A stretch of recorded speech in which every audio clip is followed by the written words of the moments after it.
Welcome to the System Simplified podcast, where we feature top leaders who share stories on how to successfully systemize a business. Now, let's get started with the show.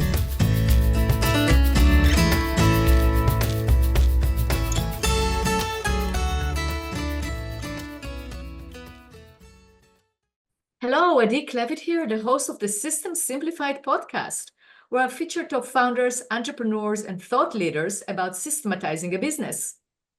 And today's episode is being brought to you by Business Success Consulting Group, where we create, document, optimize, and implement processes and procedures so businesses can grow and thrive.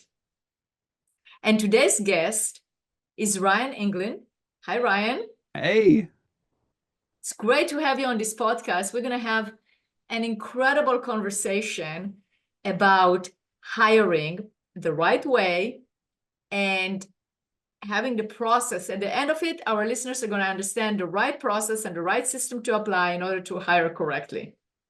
That's the plan. That is the plan. But first of all, let me introduce you. Read your bio. So you are revolutionizing the blue-collar business world. You know, we work with a lot of blue-collar clients, or in the trades and construction, etc. And it's definitely the myth, and we're going to talk about it, of the labor shortage, or I can't find good people. It's a problem. It is definitely a problem that keeps coming up, and I'm really happy that we're having this conversation because that really applies. It applies to any industry. So we have listeners from all industries, so it applies to anybody. But you are the founder and CEO of Core Matters and is the mastermind behind the Core Fit hiring system. That's correct. Yes, very exciting. I like system. As you know, this is the System Simplified podcast, so we're going to talk about the system. And this is a proven process that helps small and mid-sized business attract, hire, and retain top talent. Drawing from your personal experiences and a decade in corporate America, you're passionate about supporting growing businesses to build productive teams by hiring the right people. Absolutely. Amazing. Okay. So can you tell us about the Core Fit hiring system and how it transforms the hiring process for businesses? Absolutely. So when I started in marketing, and I had a lot of clients that were like, I don't need more leads, I need more people. And at the time, I knew recruiting was really a marketing activity. No one wants to admit that, but it is. I agree with you. By the way, I totally agree with you. That's what I tell my clients as well. It is a marketing activity. Just like you market your business, you have to market your business to potential hiring. Absolutely. So we were really good at that. And we were able to help companies fill their trucks, fill their crews, get caught up on jobs and everything else. And then I realized that they were struggling with turnover. They were hiring these guys, which we were putting in a truck, and then 3 weeks later, the guy would leave. And so we started doing exit interviews, and we found, it's not just enough to help them source the candidates. We have to teach them how to interview and vet the candidates. So then we started teaching them interviewing. And then inevitably, we had to teach them about onboarding. And then we had to teach them about long-term employee engagement. And then we had to teach them about performance management. And the list goes on and on and on.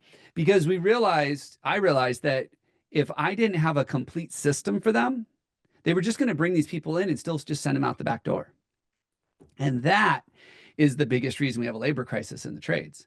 It's not that we don't have enough people, it's that we don't know how to keep them.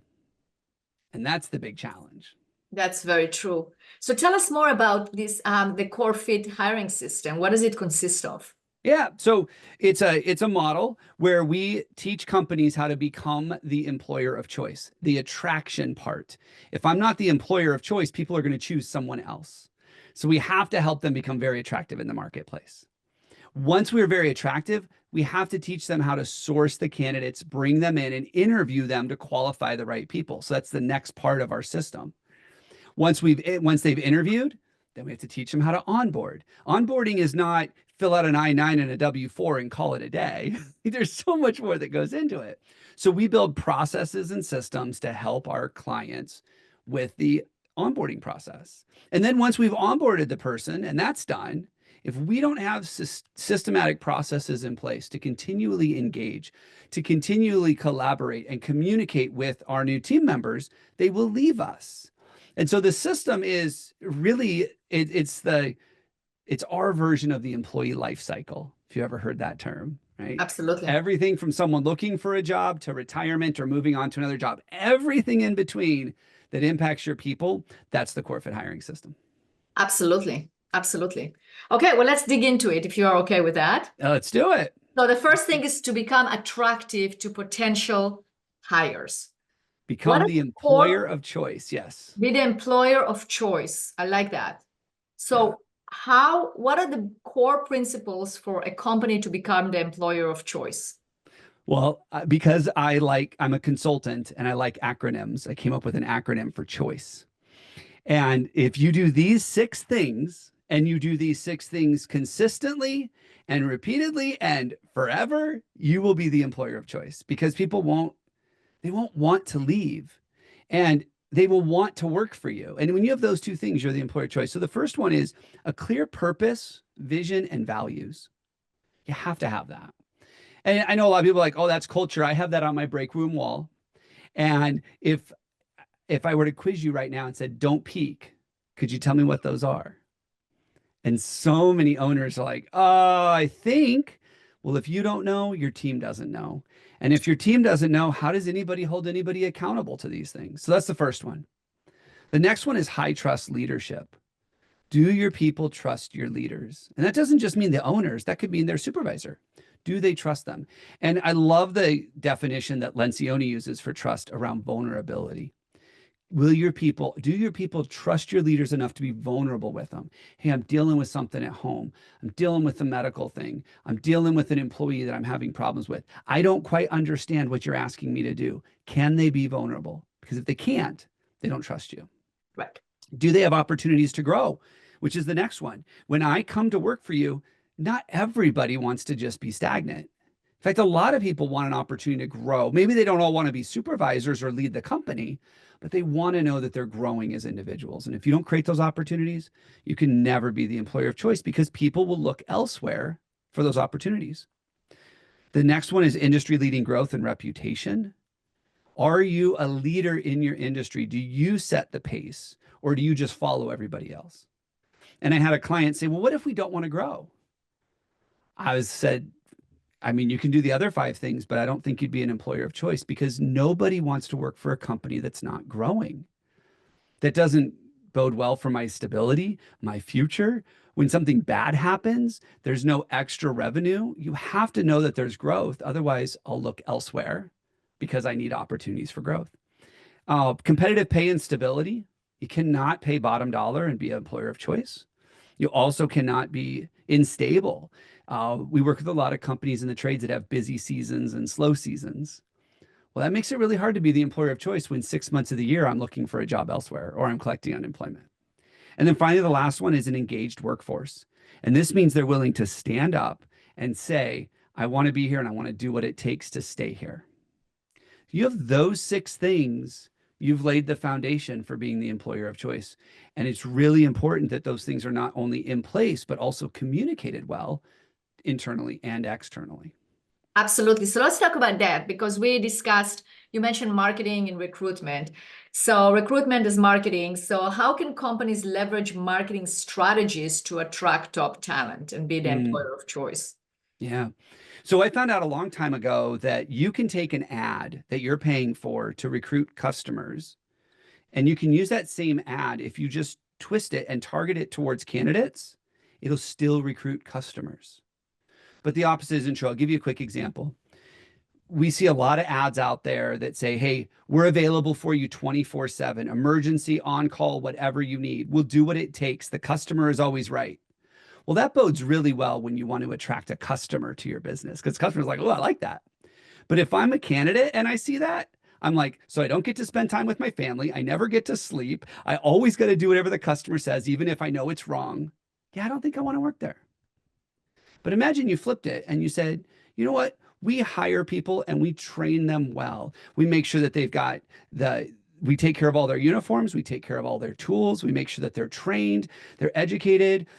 We actually have a process where they show our customers respect, and we put them through 6 weeks of training to make sure they have this. And we only hire the best A players. So if you're an A player and want to work for an A player team, we're the place for you. Well, A players are like, I want to work where someone's going to invest in me and take care of me, and everybody else has the same expectations.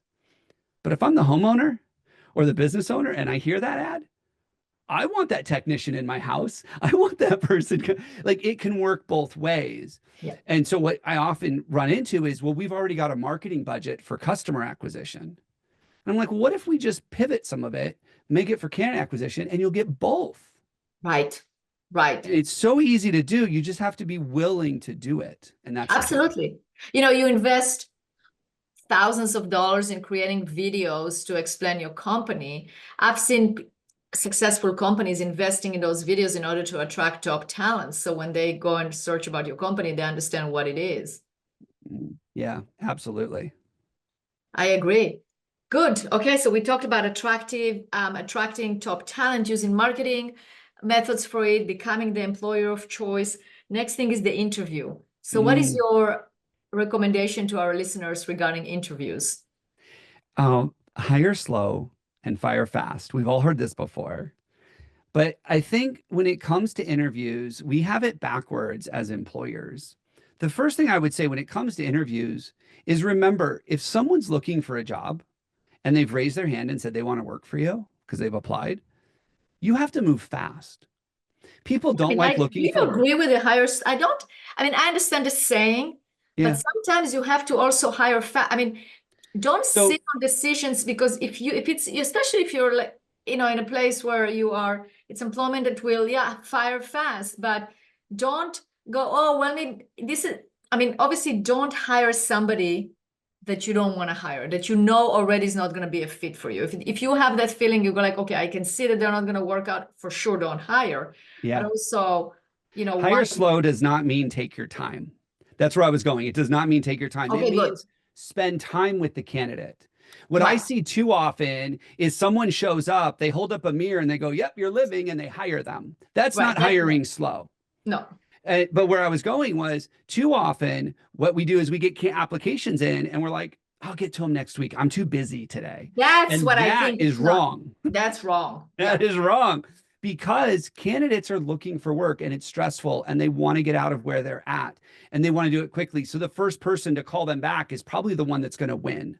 You need to be that first person. People ask me, how long should a candidate's application sit in my inbox? If it sits longer than 15 minutes, it's too long. I agree. So you have to move fast in that sense. But when they come in for the interview, you spend time with them. You get to know them. You talk about their behaviors and the expectations you have at your company. You have this list of things that make you the employer of choice. You need to make sure that that person aligns with that list. Do they behave the way you expect them to behave? Are they excited about where your company's going? Do they do this work because they align with the reason you do the work? Their why is similar to yours. Will they be a good member of the team? These are all things you should be looking at before you say, I do, or make them an offer. And we do this in the dating world all the time. We want to make sure it's perfect. We take our time. But when it comes to hiring somebody, we don't. We just say, oh, you showed up on time, you're hired. Yeah. Well, that doesn't work. And so when I say hire slow, what I'm saying is, instead of spending 15 minutes with them in an interview and thinking you have it right, spend 2 hours together. So invest time in the process, basically. That's absolutely. What you want to invest time in the process and give it the importance of what it is, because you are finding the right people. Absolutely. Okay, so then you touched upon onboarding, which I think was spot on what you said. It's kind of like, it's not just, here's your I-9 and here is your W-4 and good luck and see you and talk to you. Yeah. So what is your ideal onboarding process? Well, the first thing to remember is that onboarding begins at application. You are setting the tone for what it's like to work there based on how you responded to their application. Think about this in the dating world. You get married, that first date had an impact on that marriage and the relationship going forward. People remember it like it went really well. That's why we're where we're at. If it went okay, maybe we're some ups and downs. So onboarding begins when they apply. You make sure you're onboarding the whole way. But then once you make the offer and they accept it, what typically happens? They've got to go tell a boss they're quitting. They are they're injecting themselves into one of the most stressful things human beings have to go through, which is quitting a job to start a new one. It's incredibly stressful. And if we are not there to take care of them during that period of time, and you don't need to do a lot, but there are some real things you can do during that time to really support them and give them the confidence they made the right decision. So when they do show up on day one, they are excited and ready to go because you took care of them during that stressful time. Things like telling the boss they quit, telling their friends at work they ain't coming back, telling their spouse, hey, I'm switching jobs and we're going to be without benefits for a little while, or hey, my vacation's resetting. Those are real serious conversations that these people have to have. There are things you can do as the employer to help them with this. And those are some of the processes that we set up. But specifically, when people think onboarding, they think day one on.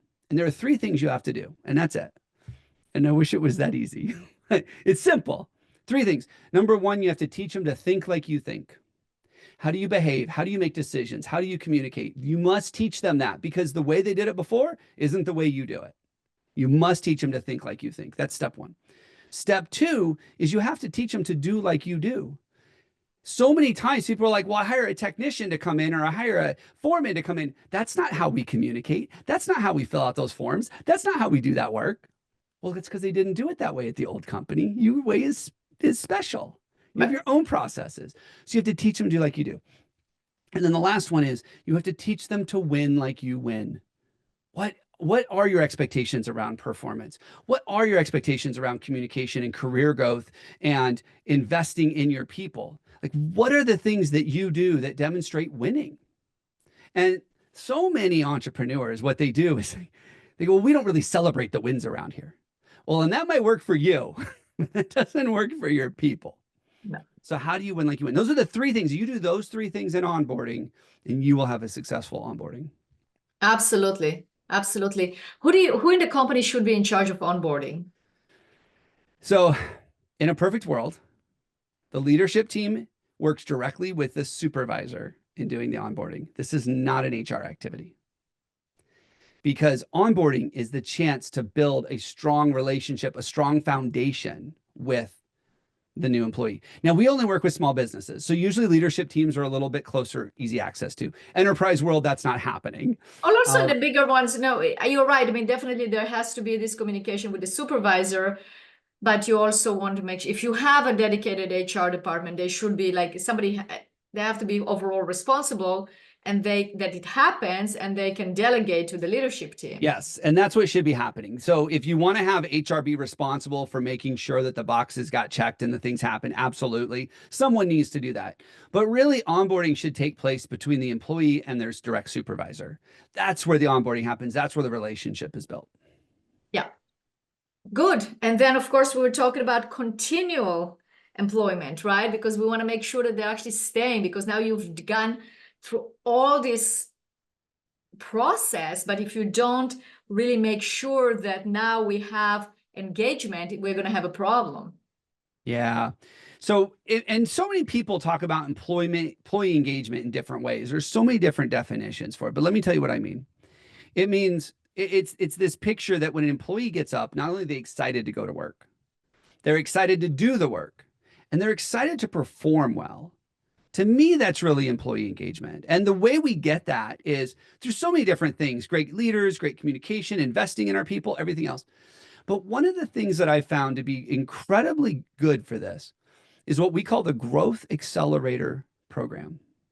And this is a program that you build inside of your company. It's custom inside your company. I mean, we give you the process, but you decide how it works.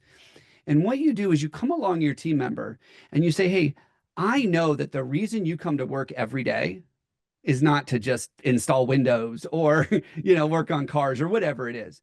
You come to work because you're trading your time and your talents for money so you can do the things you want to do at home, take care of your family, have experiences, those kinds of things. I know that's why you do this. So what are some of your personal goals that you want to achieve over the next 3 years? These do not have to align, by the way, with their career path. This is a personal goal. Maybe they want to buy a house. Maybe they want to get out of debt. Maybe they want to learn a new skill. Maybe they want to go into a different profession. As an employer, If you can create a system of tools and training programs and mentors and these things that they have access to and can tap into to help them achieve their personal goals, they will be so incredibly loyal, so engaged, because no one else is doing that. Right. You're investing in them as an individual. And that's what we need to do as employers. Right, because there's always a future. I was actually talking about it with one of my clients today, our clients, that we help them build all the processes for a certain production for their area of the company, and now they're hiring. And I mentioned that it's very important to actually, when you're hiring these people and you're giving them, you're hiring the people, your leadership, and you're hiring the people who are going to do the work, and you're giving them, but also you're giving them the opportunity to train and understand what they're doing. But it's also always important to show the future, because otherwise they're going to look for the future somewhere else. Yeah, absolutely. Yeah, absolutely. So that's amazing what you're doing. That is definitely amazing what you're doing, Ryan. So let's go talk a little bit about your journey. So what were your early, I mean, you talked about being in marketing and the experiences, but what else influenced your passion for improving hiring processes? A lot of people have heard this story before, but I was inspired by my dad. He was an owner operator. And I remember when I was in school, nights and, late nights and on the weekends, he would be down at the shop. And I would go down there with him frequently. He'd be on call. He'd get a call. He had to fix something. He had to work long hours on the weekend. And I just remember watching him do this. And I thought this was a normal thing for entrepreneurs. Like, this is what the crazy madness looks like. Well, it never really got solved for him. And as I grew up, I didn't want to go into the family business because I didn't want that lifestyle. I wanted something that was give me a little bit more freedom. And so I went the corporate route, and I did corporate for a long time. And I realized I'm not a corporate person either. I just need to go start my own business, but I'm going to do something different. And I thought that to help people like my dad, what I needed to do was teach them good marketing. How do they get bigger contracts, better contracts, long-term customers, those kinds of things. So that's what I started doing. And I started working with a lot of home service contractors. And it was a couple years in that they didn't need the leads anymore. They didn't need the extra revenue. They didn't have enough technicians to make this happen. And that was the turning point for me. Not the light bulb moment. The light bulb moment didn't come for another year or two. But that was the first part where I said, wait a minute, maybe I can help in this space too. And that was about 10 years ago where I started developing the Klevit hiring system, one piece at a time. I'd solve one problem and then another one would rear its head. And then I'd solve the next and another one would rear its head. But I think having that marketing background, that marketing education, and the exposure to enterprise level processes and systems. I mean, you can count by the minute how long it takes someone to learn a task in these large enterprises, because they know, because they've had people put it through. On day 72, it will click and it's like, whoa, it does. And taking that experience with the marketing background and turning it into this core fit is really been a 15-year journey now to get here. And I focus in the trades because that's where my dad was. That's what I grew up in. And I feel like those are the most fun people to work with. And I agree. So I love it. Doesn't mean I don't work with other industries, but our marketing, all of our processes, everything else, you're going to feel a very heavy slant towards construction and craft workers and technicians and tradesmen and those kinds of things. Our stuff works everywhere because it's all people. Yeah, But that's right. it just requires a different level of finesse or branding or something like that in order for it to work in other industries. But we do have clients in other industries as well. Good. Ryan, question. Yes. So if you go into a business that has well-documented processes and procedures as opposed to a business that doesn't, how does that affect the stability and the continual engagement of the employees? There's two sides to most roles in an organization. There is a very tactical, logical side, and there's a very creative side. And what I found is a lot of people, especially in the trades, they're very tactical. The technicians, the craft workers, the tradesmen, the laborers, it's come in, I've got a set of boxes to check to have my job done. And I know that my job is done when I bolt this thing to this thing and I wire this thing to this thing and it's done. It's very logical, there's an order to it. And if I take processes away from that, what I'm asking these experts to do is to be incredibly creative now. I'm asking them to come in and figure out what wire goes where versus having processes and this is how it happens. And so what happens is we end up taking people that are very tactical, very logical. I forget which side of the brain that is, but you end up putting them into a situation where it's like, well, now go figure it out. Well, that's not what they do. They're not troubleshooting expert. That's creative. So when you don't have those processes, you have lower productivity. You have people that are more burned out because they're doing all this extra work. They're having to think on things when that's not their strong suit. And when you do have people that have systems, people come in with confidence and can say, oh, I know exactly what I got to do today. I know exactly when I'm done. And that's the other thing without any kind of processes is what's done look like. Nobody has any idea. So they just keep working. They turn it into the customer. The customer's like, that's not what I wanted. What I wanted was 4 days ago, but you kept going. Right? So having those processes, it really empowers your people to be more effective and more productive, which last time I checked, those two things equals more profitable. So definitely worth it to put those processes in place. Absolutely. Couldn't agree more. And you said it beautifully. Thank you. Ryan, if people want to find out more about you and where can they find you?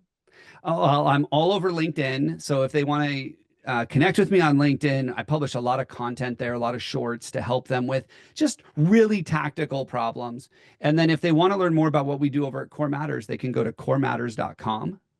And if your listeners would be interested, I've got an offer for them for a free copy of my book, Hire Better People Faster. If they go to corematters.com/free book, it will take them to a short little landing page where they can put in their information, help me out with shipping and handling, and I'll sign it and send them a copy. Beautiful. Absolutely. We'll put it also in the show notes. Thank you.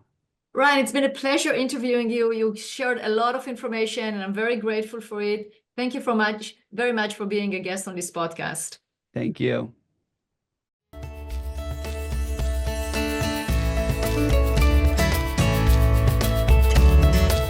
Thanks for listening to the System Simplified podcast. We'll see you again next time, and be sure to click subscribe to get future episodes.